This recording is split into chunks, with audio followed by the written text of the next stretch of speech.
Well, it's good to be with you again this year. We had a bit of a scare on the way over here. Traffic was abysmal, and then we had some car problems. So I don't know if we'll make it out of the parking lot, much less make it home. It's only halfway a joke, but anyway, we've got more important things to talk about tonight. I want to start with a confession, and that is I'm not a very good cook.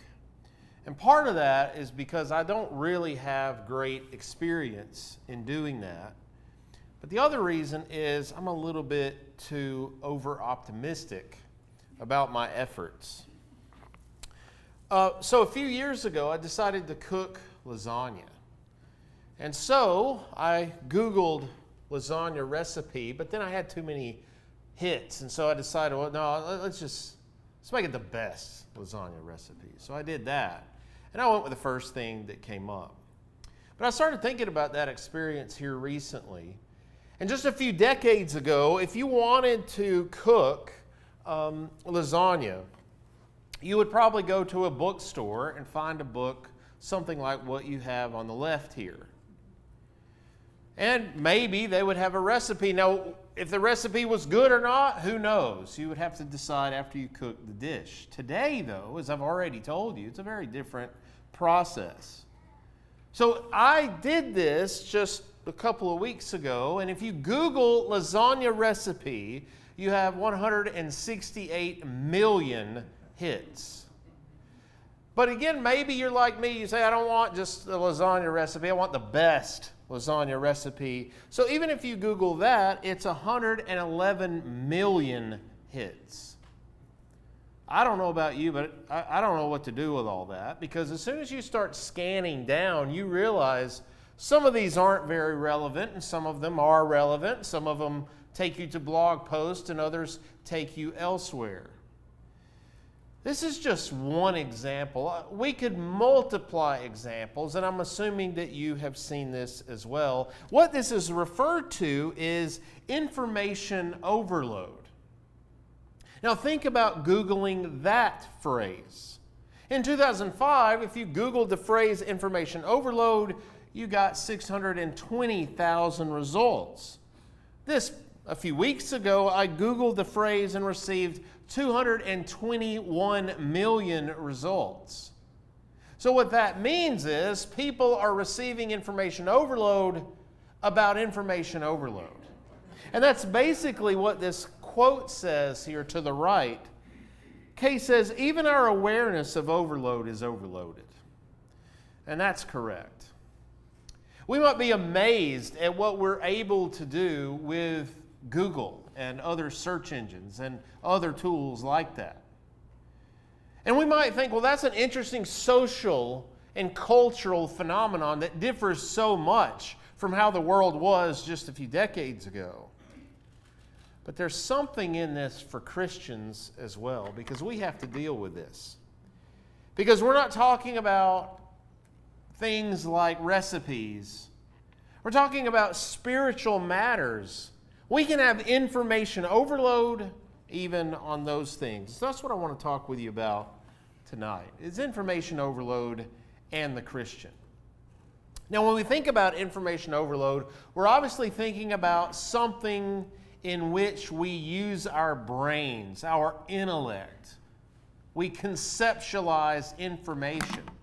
And so that means, of course, that we are thinking about things. So where should we begin from a biblical picture? I don't know of another place better than Philippians chapter 4, beginning in verse 8, where Paul says, finally, brothers and sisters, whatever is true, whatever is awe-inspiring, whatever is just, whatever is pure, whatever calls forth love, whatever is commendable, if there is any excellence, and if there is anything worthy of praise, think about these things. Now, before we get into this list, we're not going to look at every single thing on here, but we will look at least 4. Look at what it says beginning with if, the if clause toward the end. And you might think, well, why does he say that? If there is any excellence and if there is anything worthy of praise. Paul is doing this for rhetorical effect. And he does something very similar at the beginning of chapter 2, verse 1. And I think what he's going for is his readers hearing this phrase, if there's any excellence or anything worthy of praise, their response is going to be, well, of course, Paul, there are things that are excellent and things worthy of praise. Of course there are. And so some translations might do this as they do in chapter 2. I can't recall right now, but they might say, since there is any excellence, or since there's anything worthy of praise. That's essentially what he's going for, but it does kill, I think, the rhetorical effect. So look at the first thing he says, though. Whatever is true. How do we know it's true in the cultural environment in which we live? Because we have things like fake news or alternative facts. I mean, think about the news organizations and how that's changed over the past few decades. I didn't live back then, but my impression would be that people living back in the 40s and 50s, when they listened to news reports or read them in their papers, the assumption was, I think for probably most people, that's true. That is what is happening in the world, period. Think about that now. How many different news outlets do we have? Why do we need so many of them? Is there more news now than there was then? Or do we have to accommodate for people with different political viewpoints? Think about the two major news organizations that have been around for decades, CNN, Fox News. Why do we need both of them? Well, again, it's to accommodate people who are distrustful of what one news reporting agency says versus another. But that's just the tip of the iceberg. Even how people get their news today is very different. Again, I mentioned just a few decades ago, people got it from radio or the newspaper. A few decades later, from television. Now, is that where most people get their news? I don't think so. Most people get their news from social media and social media posts. Are those from reputable news sources? Most often they aren't. And so again, we have this situation where it's just not really clear what is true. And you might think, well, no, wait a minute. Aren't there some news organizations that still just want to report what's happening? I don't know. Maybe I'm a little bit overly skeptical, but I doubt it. Because we have to understand, if there's so much to report about, why are we picking these topics? Even that is questionable. Think about the ridiculous nature of this second phrase up here. Alternative facts. Alternative facts? I thought you just had facts, and then you had things that were not true. These are alternative facts. And what that suggests is that people can view things that seem to be factual, they sound factual, but they really aren't. So how do we know? How can we discern what's true and what's not true? I'll tell you what, it really does sound like what Pilate says to Jesus here in John 18:38, where he says to Jesus, "What is truth?" And when he had said this, he went out again to the Jews and said to them, "I find no guilt in him." Now, what did Pilate mean by this? Was this a serious question? My thinking is that it probably wasn't a serious question. It's dismissive because he leaves afterward. If this was a serious question, you would assume that we would have Jesus' response to Pilate as he anticipated an answer. We don't have that. Pilate leaves. So I think Pilate's question is skeptical of the nature of truth at all. And some people would have that view in our society as well. And I have to be honest with you, we have to be careful as Christians because there's so much information out there about the Bible, about Jesus, and about Christianity. We have to decide what is true and what isn't true. The basis for this, of course, and by the way, if we're reading John 18:38, Pilate's questions sounds more egregious because we are familiar with the statement Jesus makes in John 14:6, where he says, I am the way and the truth and the life. No one comes to the Father except through me. We've already read that Jesus makes a self-declaration that he is truth, and then Pilate says, well, what is truth? Pilate doesn't know. But Jesus has already told us. So how do we filter everything through what Jesus says? And that's a difficult question because there are questions that are addressed by modern society that Jesus doesn't directly address. So how do we know whether that's true or not?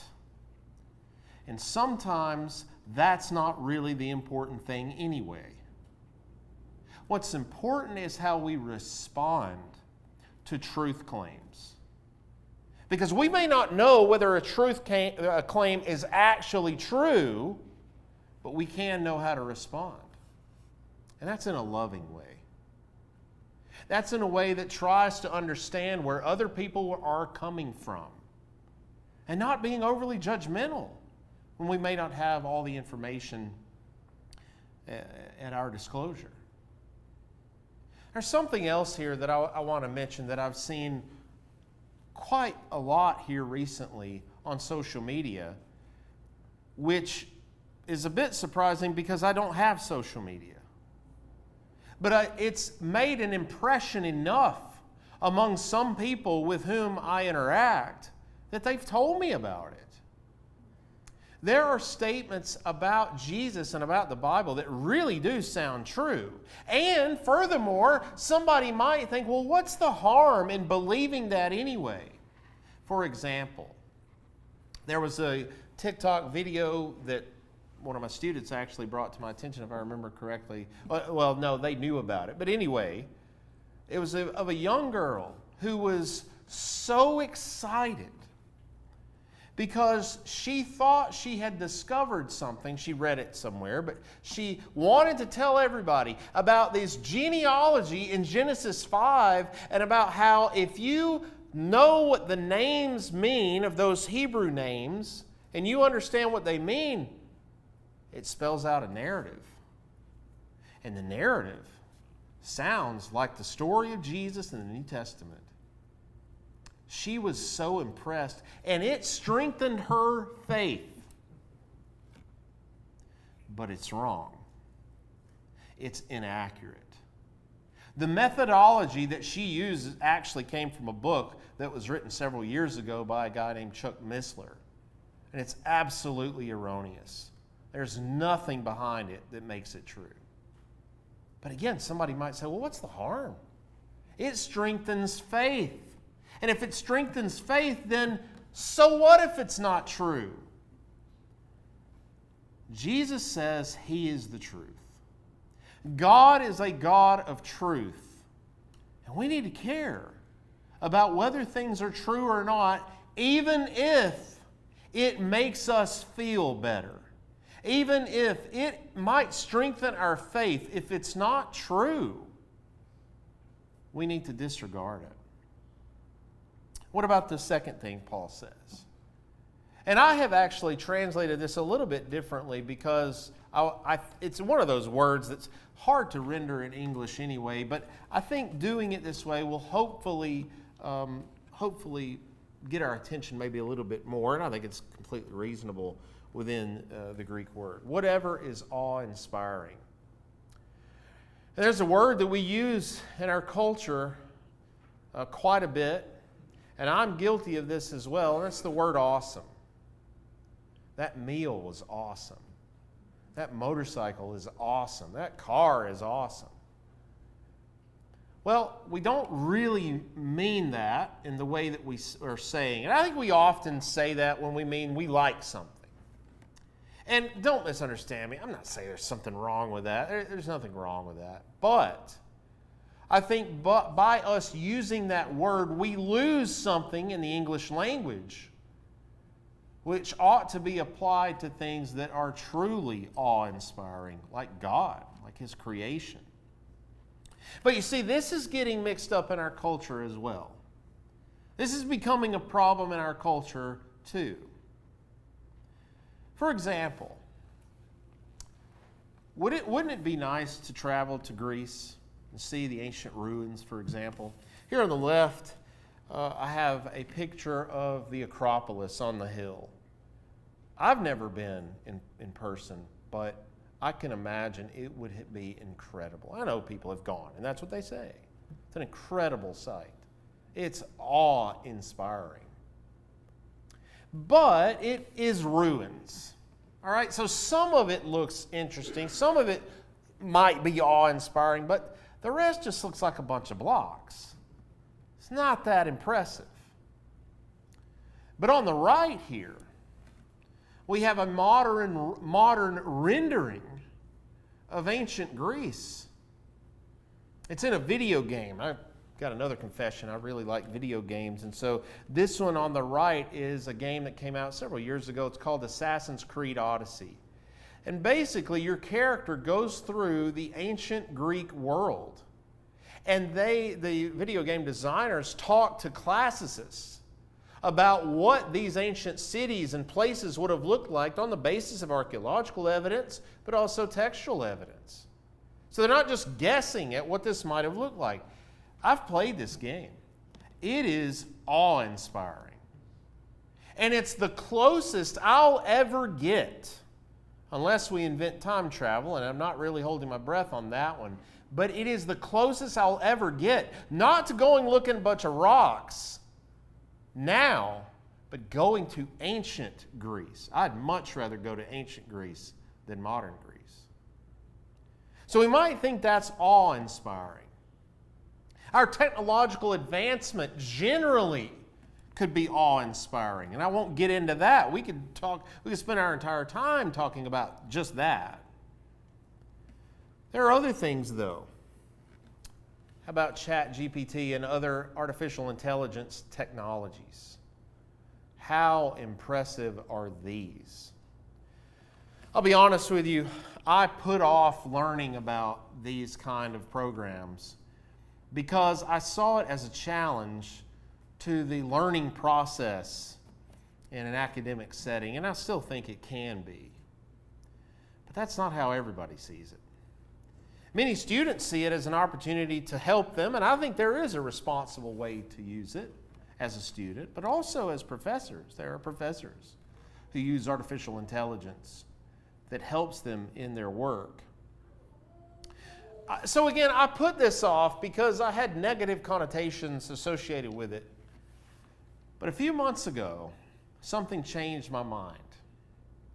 So I was working on a motorcycle, and there was something really specific, particular to a brand. I've got a friend who is a certified technician. He works at a Harley dealership, and I was going to ask him. I don't own a Harley, but it's, the parts are similar.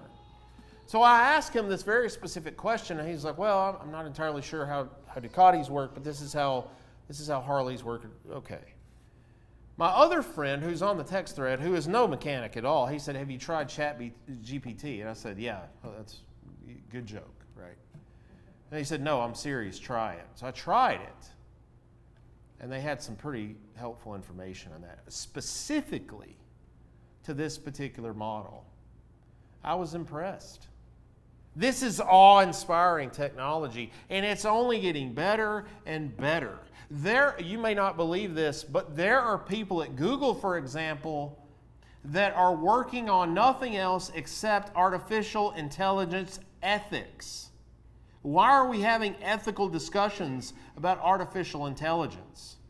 Because it's getting to that point, and some would say it's already gotten to that point. So again, to think that we've created something this powerful, this intelligent, boy, that's impressive, isn't it? That's awe-inspiring. And as Christians, can we be swept away in these kinds of things? You bet we can. And is it okay to be impressed with technology and science? Yeah, I think that's perfectly okay. But at the same time, we should never forget He who is truly awe-inspiring. And we need to come to texts like Revelation 1, beginning in verse 13, to remember just how awesome God is.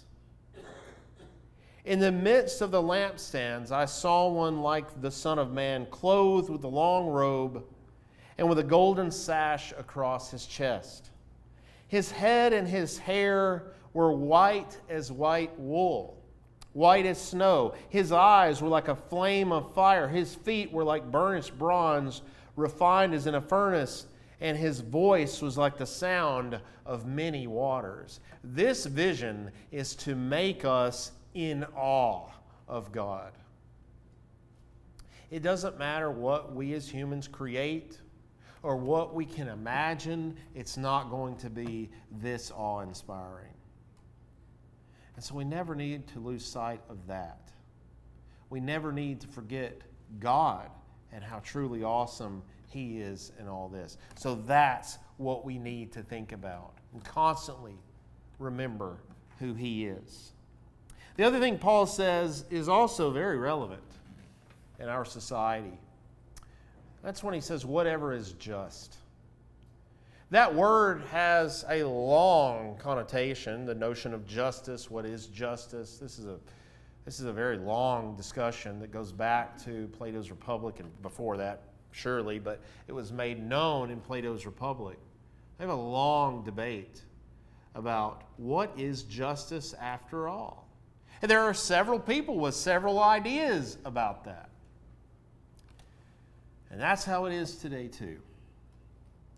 Why is it people disagree about who to vote for when it comes time to vote for the president? Or any other office, but especially the president. It seems like people care more about that than voting for other people, maybe in a local situation.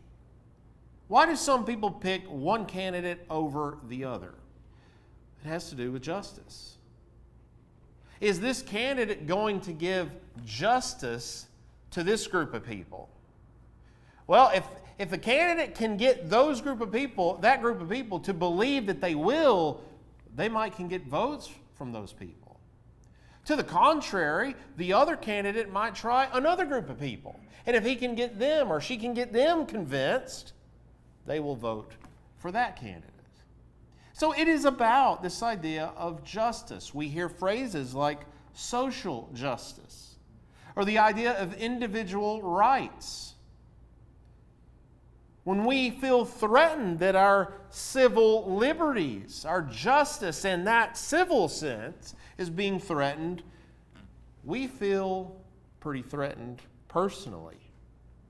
Because we think that we are entitled to certain rights on the basis of living in this country maybe, but also on the basis of just simply being a human. So these are questions that we all have from time to time, whether we express it as such or not. I mean, think about the concept of abortion. Why are people so strongly against it? But then you also have other people in our society who are strongly for it. It has to do with justice. It has to do with the rights. Well, much like the discussion about truth, we can't always answer what is actually just. And we can see the absolute failure of human beings to exert perfect justice. Think about the Old Testament kings, for example. They miserably failed at this. Even people like David, Solomon, they failed. Why? Is it they were horrible people? Not necessarily. They were human. And what about our leaders? You may like our political leaders, maybe not now, maybe in years past. Even if we thought they did a great job, they failed because they're humans. So however we decide what's just, we need to remember the source of justice is God Himself. Think about what Psalm 89, verse 14 says. Righteousness and justice are the foundation of your throne. Steadfast love and faithfulness go before you. So this idea of the foundation of God's throne, the throne, of course, is this idea of His judgment, His oversight of the universe. So what kind of judgment does God give? It's always righteous. It's always just. And we need to think about that. And here's where I think this can become really practical. Whatever is just. Instead of worrying about the things we just talked about politically maybe and socially, think about unjust things that have happened in your life. Joni and I were talking about a situation on the way here of a family that we know. It is an unjust situation. I don't know any other way to put it. I would imagine some of you in here, if you're being honest, you've suffered some injustice. Maybe it's nobody's fault, but it wasn't right. You didn't deserve that. And so this sort of idea has led people to wonder about whether justice exists at all. The Bible tells us it does. And it's the foundation of God's throne. And so while we may not see justice right now for those situations that I talked about, I think we we need to believe that God's going to make that right. Think about the terrible things that can happen. A child with a terminal illness, an unjust thing, terrible thing. But on the other hand, it says, Psalm 89:14, righteousness and justice are the foundation of God's throne. We need to remember that. We need to think about that, because what that means is God will make it right. How's He going to do that in every situation? I don't know, but I believe He will. And so when we think about whatever is just, we need to think about that at all times, no matter what's happening. Paul also says in the same passage, whatever is pure. And I have to say that maybe, I'll go further, it's more difficult. It's not maybe. I'd say this is more difficult in our culture than it was in his. That doesn't mean we should just forget it. But I say that because we have the opportunity to be impure more so than any culture ever in human history. Why? Something we talked about a little bit earlier, technological advancement. So how can we be pure in this culture? How can we have it said about us what Paul says in 2 Corinthians 7:14? See what earnestness this godly grief has produced in you, what eagerness to clear yourselves, what indignation, what alarm, what longing, what zeal, what punishment. At every point you've proved yourselves guiltless in this matter. Here he could very well be talking about the sexual sin that's mentioned back in 1 Corinthians 5. Maybe, maybe not. But at any rate, he says, you've proved yourselves guiltless. How can we be guiltless when it comes to purity? And the answer basically is, do whatever it takes. And that includes constantly thinking about what's pure. And when we think about things that aren't pure, we need to banish those thoughts. This passage in Philippians 4 that we've been talking about requires intellectual self-discipline, mental self-discipline. And you know what that means? We have to practice it. The first time you try to think about whatever is pure, are you going to have times where you think about stuff that isn't pure? You bet. Because it's difficult. God knows that. Paul knew that. But we have to try. And we have to get better at it. We have to say, I'm better at thinking about pure things now than I was 5 years ago. And if you can't say that about yourself, you need to ask why. Is it because I'm not trying hard enough? Or is it because part of me really doesn't want to do that? Because I receive pleasure from having impure thoughts. And by the way, this isn't just talking about sexuality and sexual sins. We typically talk about purity in that discussion. It's not just that. Impure thoughts can be about many other things that would render us unholy. We can do it. We just have to work at it. The final thing I want to talk about tonight is when Paul says, whatever calls forth love. And that's the translation I've gone with. Again, this is a word that's difficult to translate. It does seem like he's talking about things that we can do that evoke loving responses from others. I think that's pretty well what he's getting at. And when we look at it from that perspective, I think it changes how we look at people, other people, generally. Have you ever said this before? I don't care what others think about me. I've said it. I'll admit it. I've said it. It wasn't true. And even if I said it today, it still wouldn't quite be true. But I would also go further and say, as a Christian, we really shouldn't be saying it. I think there is a sense in which we can say, ultimately, that's not what I care about. I care about what God thinks. Okay, we can say that. I think that's legitimate. But as Christians, we ought to care about what other people think. Because our response should be constantly about, how can I evoke love from other people? To go along with what Paul says we ought to think about.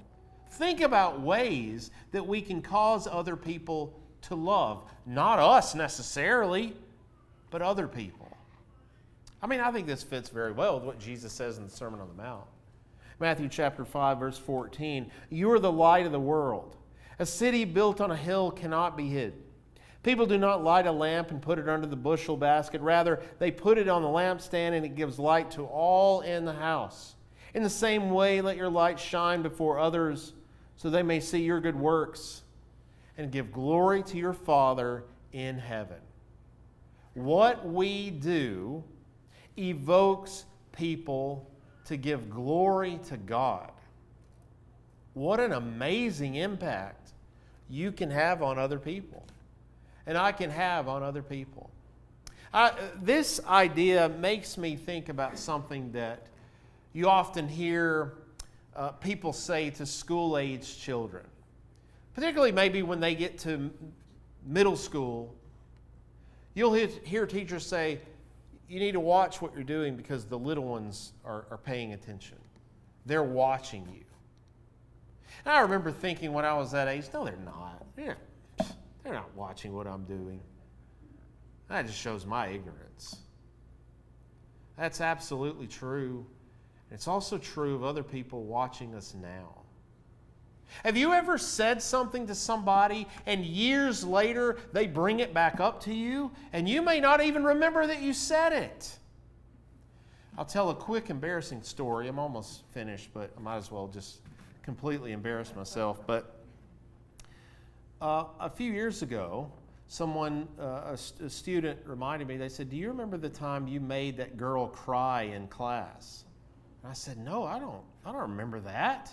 And so they told me the story, and when they told me the story, I remembered it. But that's a good example. That's a negative example. Of course, I didn't want to do that. I used to be a little bit too sensitive, but maybe I could have handled it better. We don't have to go into all that. But the point is, I constantly have those sorts of things come up. Sometimes they're negative, sometimes they're positive. Have you had that? I bet you have. You've probably had people tell you, I remember when you gave me encouragement. I really needed it. Hopefully you don't remember it because that's just who you are. Because you are thinking about, what can I do to evoke love from other people. This lesson is a challenging one. Not just for you, but for me as well. Because we are constantly berated with what we should be thinking about in all kinds of situations. And since that's the case, we cannot stray too far from Philippians 4, beginning in verse 8. It's too important for who we need to be. So I hope this lesson, at least in some way, has helped you to start thinking about these things even more. Thank you.